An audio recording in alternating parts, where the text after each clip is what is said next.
Hello, we are the counselors here at Homedale High School, and we are looking to propose a career-related intervention that we feel will be best suited for our students here at Homedale. Starting with me, my name is Amy Feza, and I am the Director of Guidance here at Homedale High School. I'm Maria Faya, a counselor here at Homedale. Elaine Chu, a counselor at Homedale. And I'm Ashley Milano, also a counselor here at Homedale. I'm going to have Ms. Faya start us off into our proposed intervention. Okay, to start off, we want to start with a quote. As you can see here, it says, "Lifting the lid. If you put grasshoppers in a box and leave the lid on long enough, they will learn to jump only as high as that lid, even if that lid is later removed." So students may be affected by external barriers that they may not realize, and it's our job as counselors to help students in the self-exploration process to motivate their thinking outside of what they believe is possible. And we believe by setting career goals early and helping students throughout the process, we can foster career decision-making, self-efficacy skills, and help students think beyond the lid. So where is our target audience located? And who is our target audience? Why is this our target audience? So we'll dive into these questions.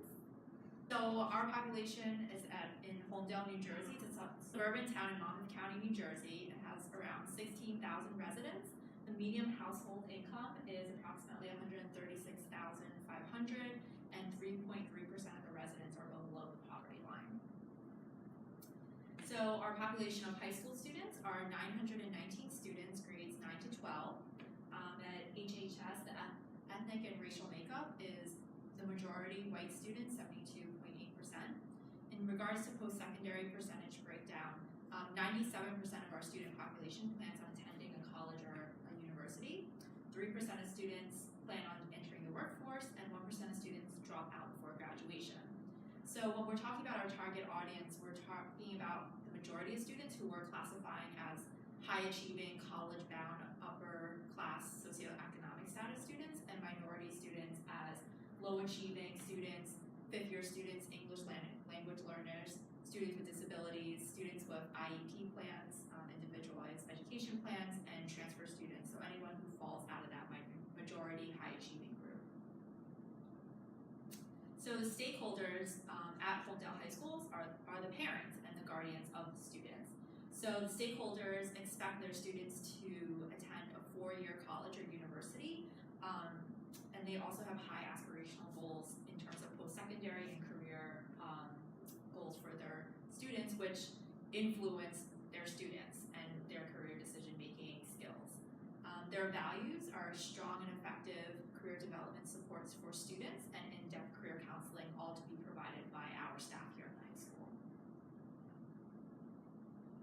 So the major needs and concerns and issues of our population. Okay, so the issues at HHS is Naviance, a technological platform, is our sole career development resource for students currently. It does not meet the needs of students who are low achieving and who do not have aspirations for going to college. So therefore it lacks individualized and face-to-face student-focused counseling, and therefore affects their career decision-making, self-efficacy. So therefore the needs of our population is to develop a universal and holistic career development supports for our students in the high achieving and low achieving. And the concern for us here at HHS is that low achieving students are falling through the cracks, and career development needs are being neglected for this specific population. What would the HHS population benefit from, and what could help support the evident needs and concerns? So we developed our program and we plan on implementing it through the social cognitive career theory focuses on the 3 dimensions of the triadic system, which is the person, so their self-efficacy skills and their goals, their behaviors, which is the development of their interests, and their environmental influences, barriers, and supports.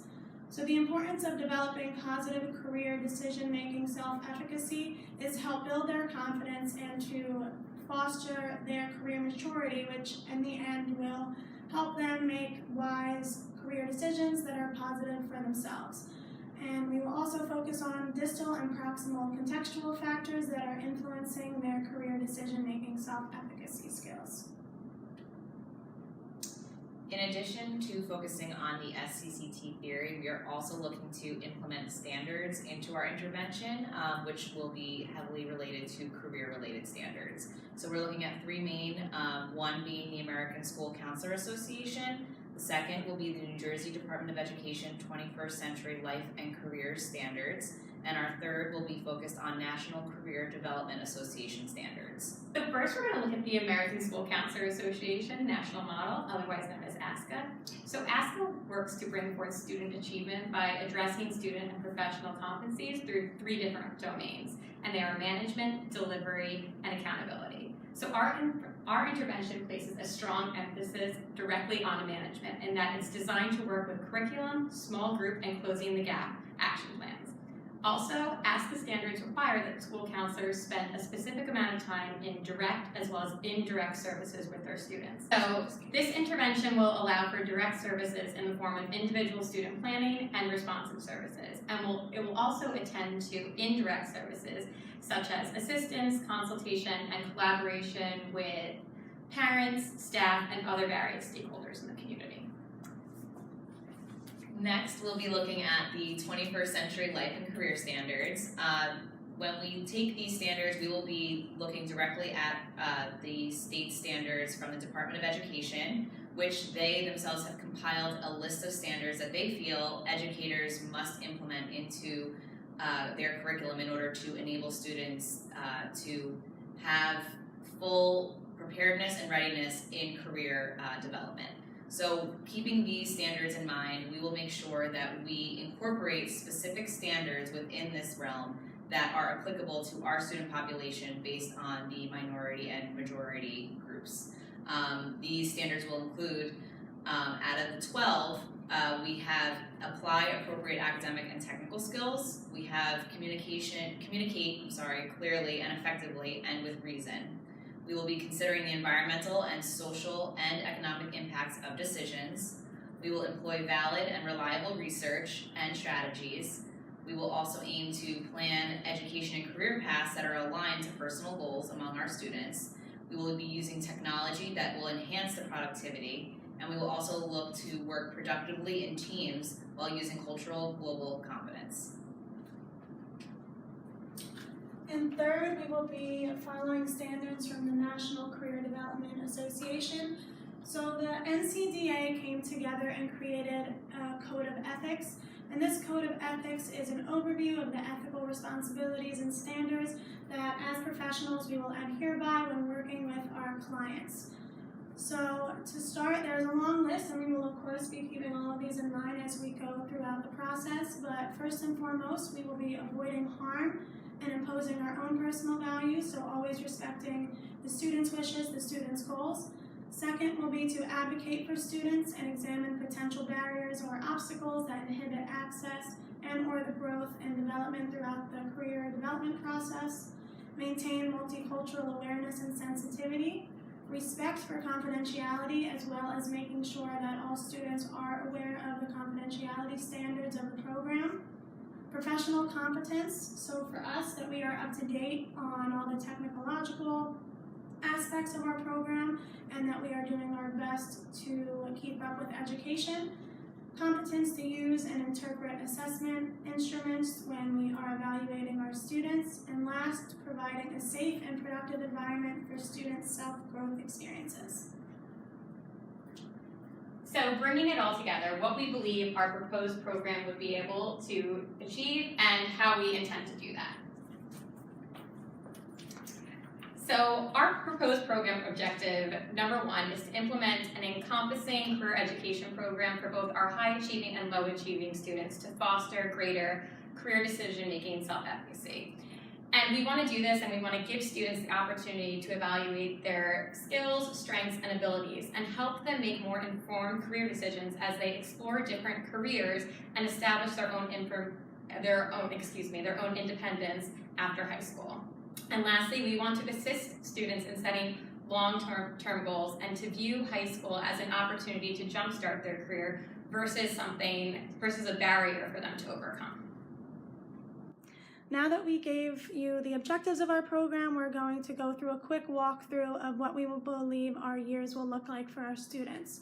So coming in as freshmen, we will be meeting once per month during their peer advisor class, and we will be starting with a pre-test to measure career decision-making self-efficacy.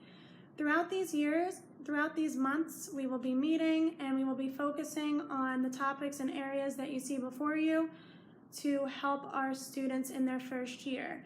So at first, we will be doing self-assessments and other activities that help our students become more self-aware.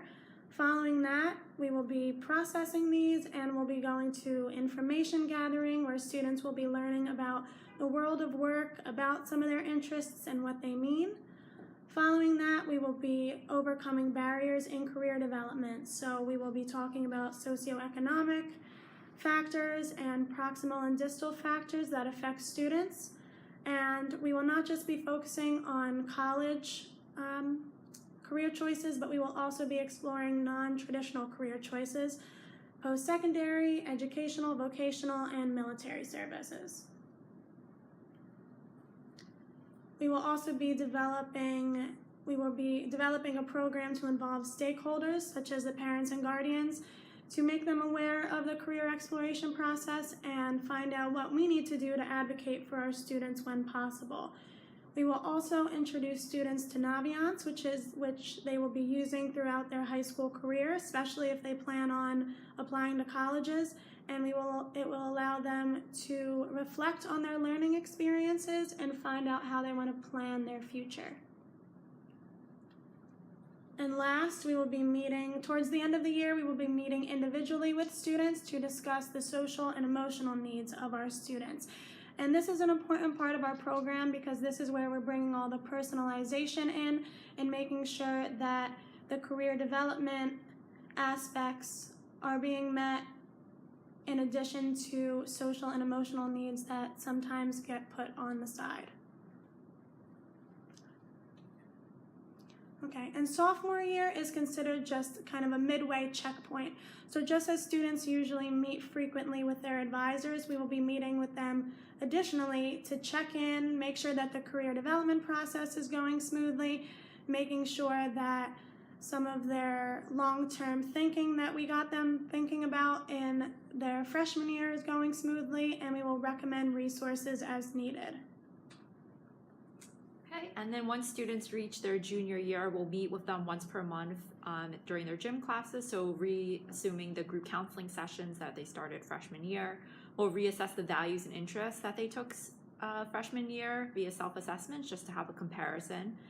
We'll start talking about long-term and short-term planning, creating an action plan, strengthening career decision-making, self-efficacy skills, especially in the junior year where this is a pivotal time for students to be making decisions about their future and integrating Naviance into our programming. Senior year is kind of wrapping up the program and implementing skills learned in the program and making those post-graduation plans, discussing career decision-making self-efficacy after graduation, so in other areas in their life, including career, integrating career development technology resources available in long-term and short-term plans, so making sure students know how to get the resources that they need on the internet or wherever they see fit. Closing of the program, so we'll do a post-test to measure career decision-making self-efficacy and compare it to their freshman year. Okay, now that we have gone through a little bit about our objectives, we're now going to be talking about how we're looking to measure these actual objectives. So we'll also be doing these by specific grade levels. And we are going to be making sure that we look at student outcome objectives that will be measured within respective grades by administering the following career-related assessments. So the first we'll look at is for freshman year, and we are looking to implement the career decision scale. This inventory will be used to address career indecision by focusing on identity factors that may be hindering an individual's ability to make a conscious and clear career decision. It especially looks to highlight issues pertaining to identity conflicts. In addition, we are also looking to use this as it primarily is used to identify any barriers that students perceive and uncover what contributes to their indecision, fear, or anxiety in regards to career choice.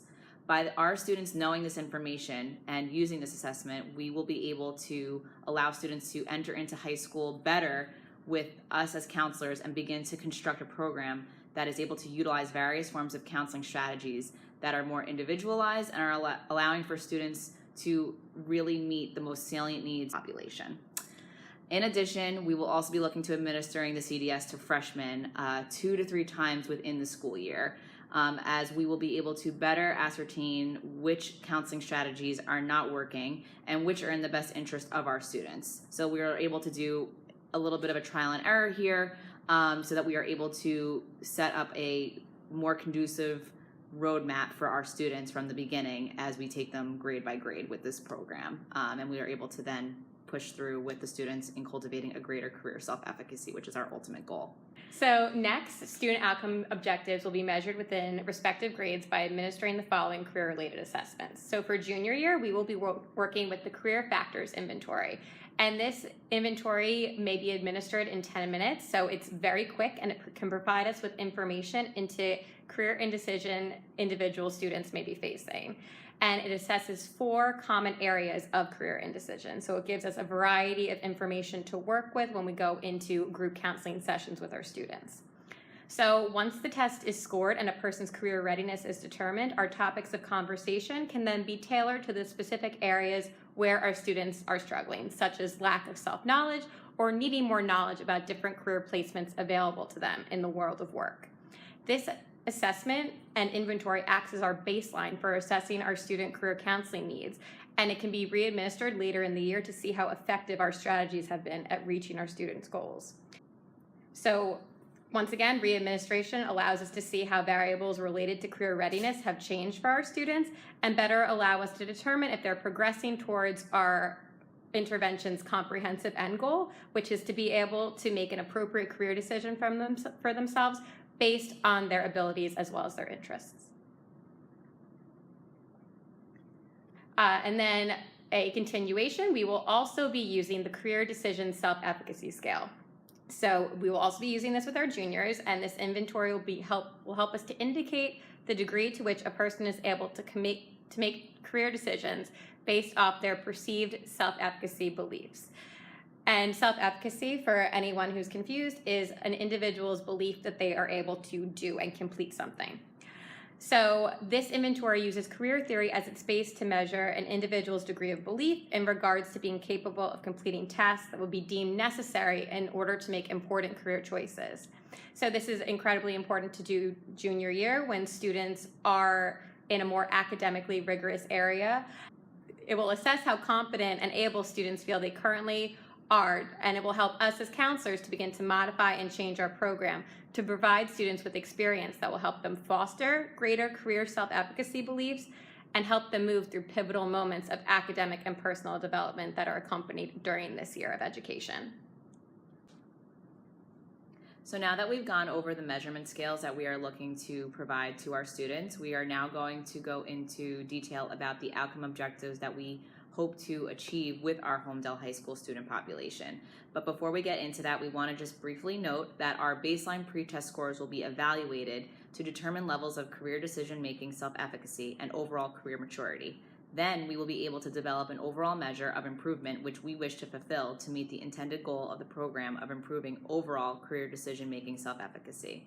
With that in mind, I'll walk us through freshman year with the career decision scale, where we hope our students will be able to identify factors that contribute to their indecision about career choices, elaborate on perceived barriers they feel are relevant in their life as it relates to appropriate career decisions for themselves, define career choices that they will feel certain about, and lastly, evaluate which type of counseling strategies they respond best to while in career-related group counseling sessions. And next we have junior year, and through the Career Factors Inventory, students will be able to identify personal feelings and thoughts toward career decision making, and also assess individual and current abilities in regard to career decision making that they feel confident in. Next, through the Career Decision Self-Efficacy Scale, students will be able to critique one's ability to make particular choices regarding career readiness and competence. So now that we went over our outcome objectives, so our intended intervention, we're going to get into the rationale and justification of the program, because the biggest thing is, why do we think that career counseling is beneficial for our student population? So in our research, we found that group career counseling allows students to develop a sense of awareness and knowledge into the world around them while still looking at their unique and individual experiences and the environment in which they live in. Also, it encourages students to work in collaboration with their fellow peers, and this collaboration can lead to more active engagement, which studies show increases learning for our students. When students are asked to work together to wrestle with new concepts, explain their reasoning, defend their conclusions, and also look at alternate strategies, they become more cognitively engaged, and their learning resonates with them more because it becomes more meaningful to them. And lastly, career group counseling allows for students to develop caring and supportive interpersonal relationships among other faculty members and their peers. And establishing these relationships builds a rapport for students that can help them maintain engagement, and then they feel a greater sense of connection to their school experience, and then they're more open to the different and varying perspectives of those around them and opportunities that can be created from them because of it. So next we'll be discussing the milestones and the dates that we plan on going for in our program. If you refer to Appendix A in the handout that we will be giving you, we also have the milestones for our sophomore through senior students, but just for the sake of this presentation, we are going to provide you with the freshman student timeline, I guess you could say. So to start off at the beginning of the year, September through October, the first few months, we will be orienting students to the group counseling process, the confidentiality, things they need to know, and introduce them to our curriculum, which we will be completing over the next 4 years. In addition, and most importantly, we will be completing a pre-test evaluation to act as their baseline. The next few months, November through December, we will be meeting monthly to focus on self-assessments and activities to help them develop their sense of self, and they will begin thinking about potential long-term goals that mirror their interests. January through March, we will be focusing on letting the students kind of take things for themselves in a way, so we want them to be collaborating with each other, being in discussion with each other, and really just taking these opportunities to learn about the world of work, whatever barriers they may have in their way, and other things where they can form bonds within each other to learn within their environment. In this time, we will also be appealing to the Board of Education or our grant funders again for additional years of funding to continue the program for these freshmen and all incoming freshmen. The last few months, April to June, we will be very proactive with our students, and we will interactively involve stakeholders in career exploration, and we will advocate for our students whenever necessary.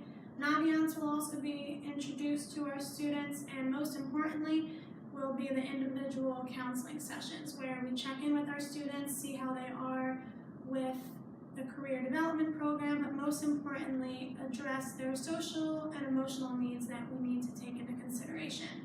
And just like we started off the year with an evaluation, we will also end one and do an interactive wrap-up that will keep the students engaged over the next 4 years.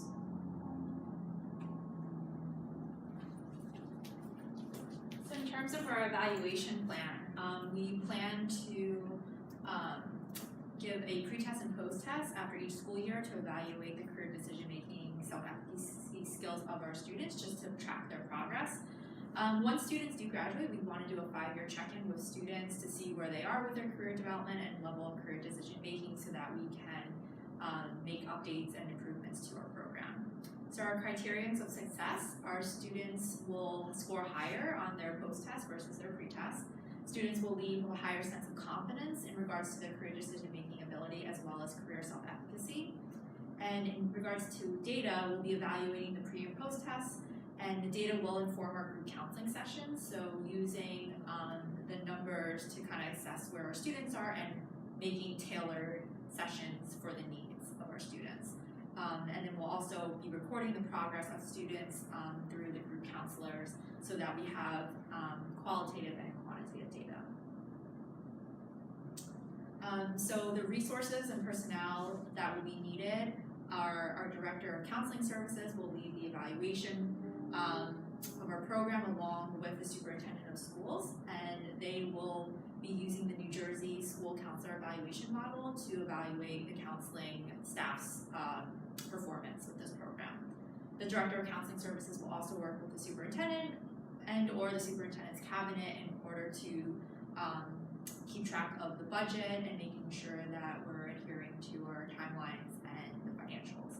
And by integrating our central office administrators into our program, it will ensure that there's unbiased evaluations and assessments from an outside perspective.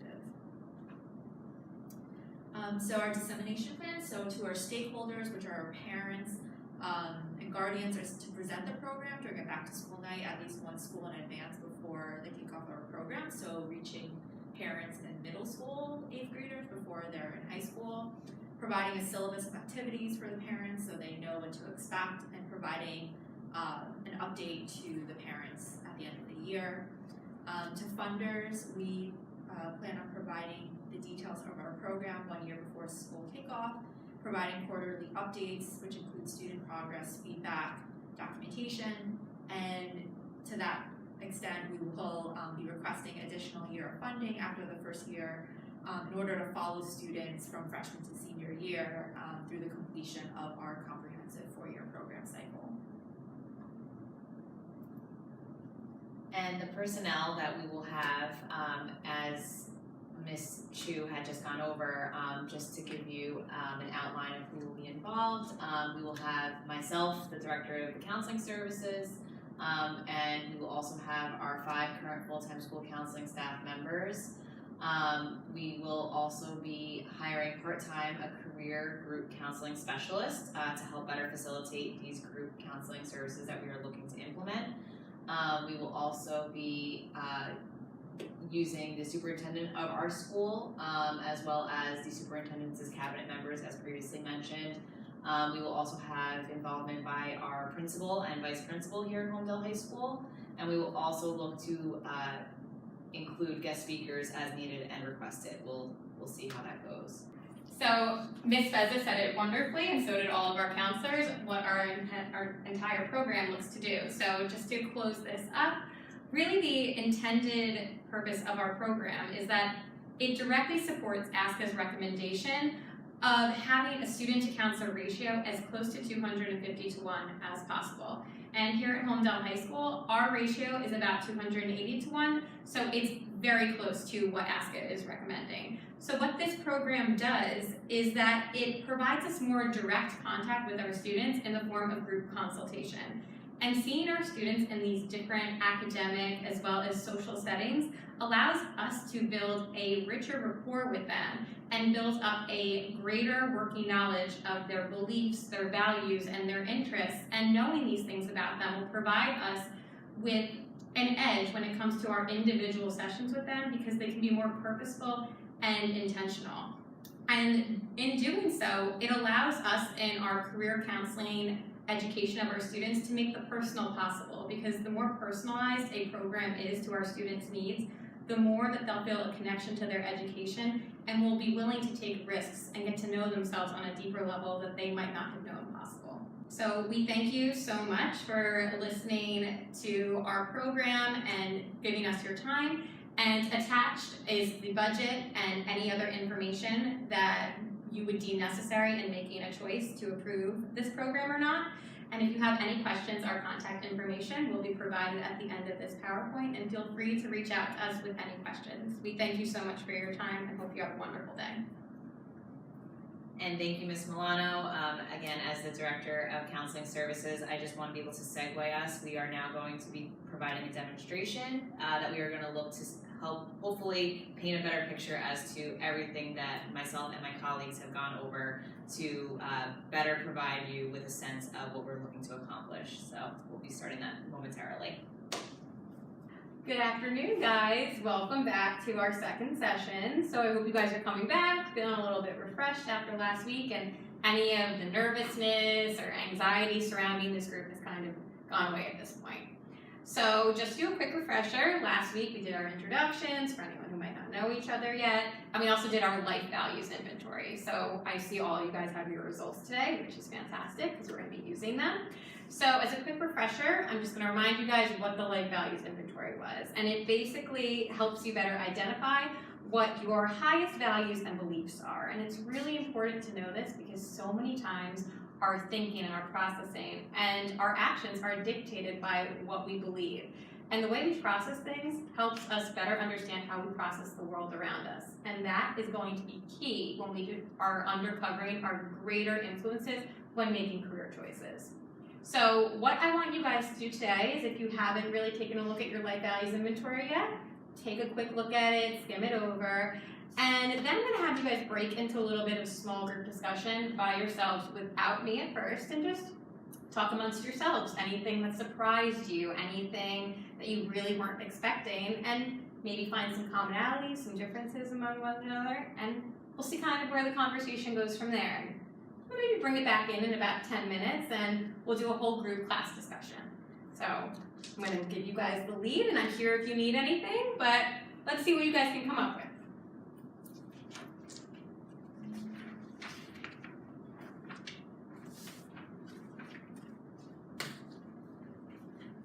Do you guys have any questions? I also did my own, so I can help you in whatever way you need.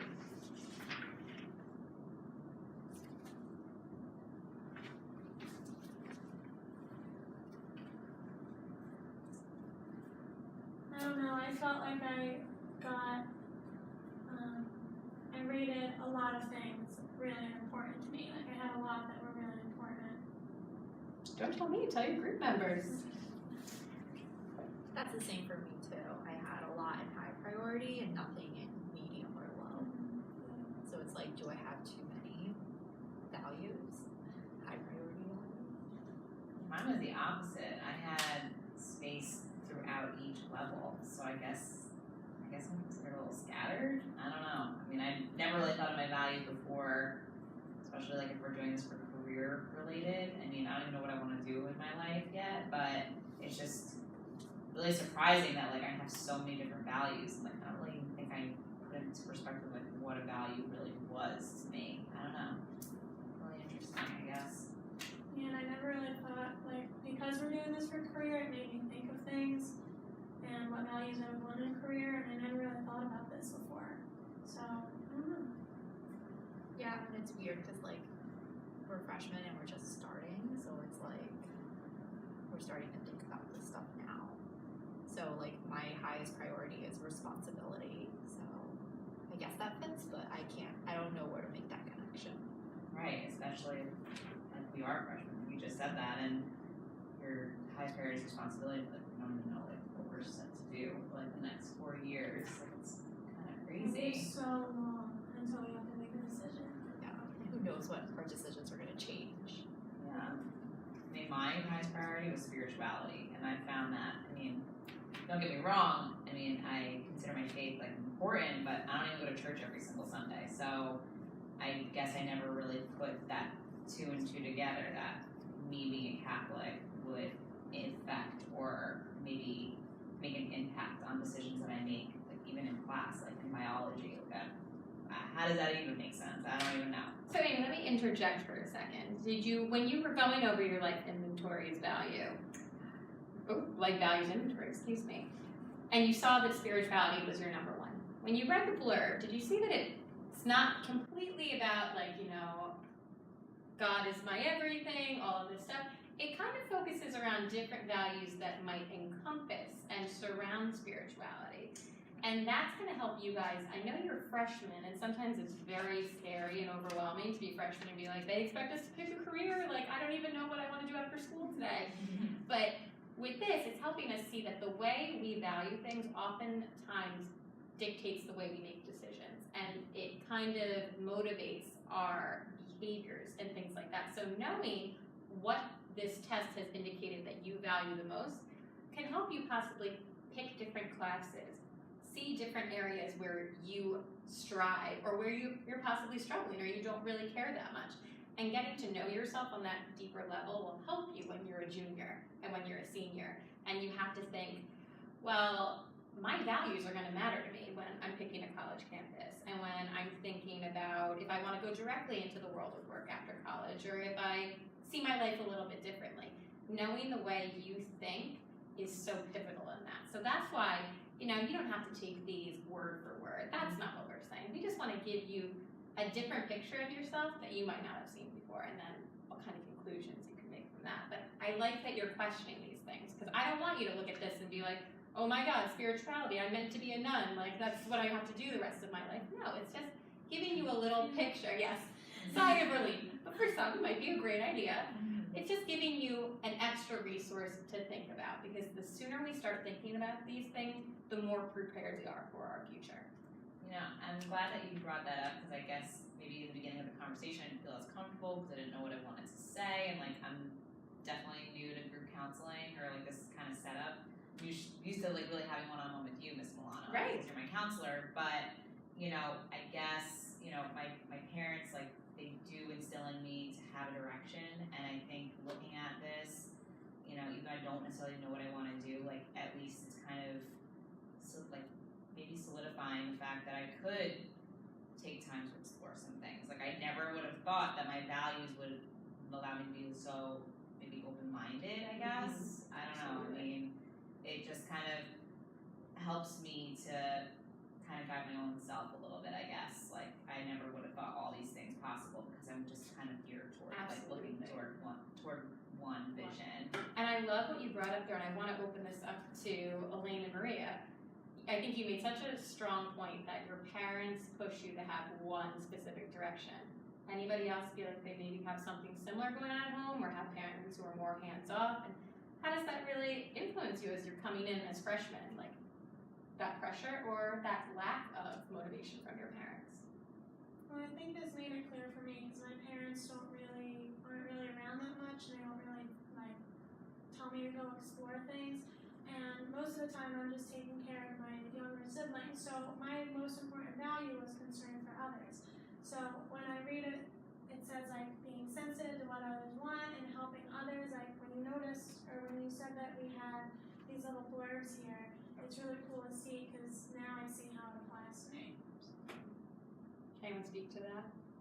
Mine is the opposite of Maria's. Like my parents make all my decisions for me, so I don't even know like what I would think for myself, which I find that like being able to work on our decision making, like you said, would be really helpful, because over attention for me is achievement, and I think that's from my parents, but not necessarily maybe my values or high priority of like concern for others. Like Maria and I have kind of like that high priority value in common. So Definitely. And it would be very interesting to see then, Elaine, as we go through this program, and if we re-administer this inventory, if your thoughts change as the year goes on, and we experience more with our classmates and maybe are more attuned to our feelings and see different things, if our values change. Because like you guys said, as you're going to grow and expand through high school, how do we know our thinking and our values won't change? They could change in a couple of months. It's a nice starting point to see things.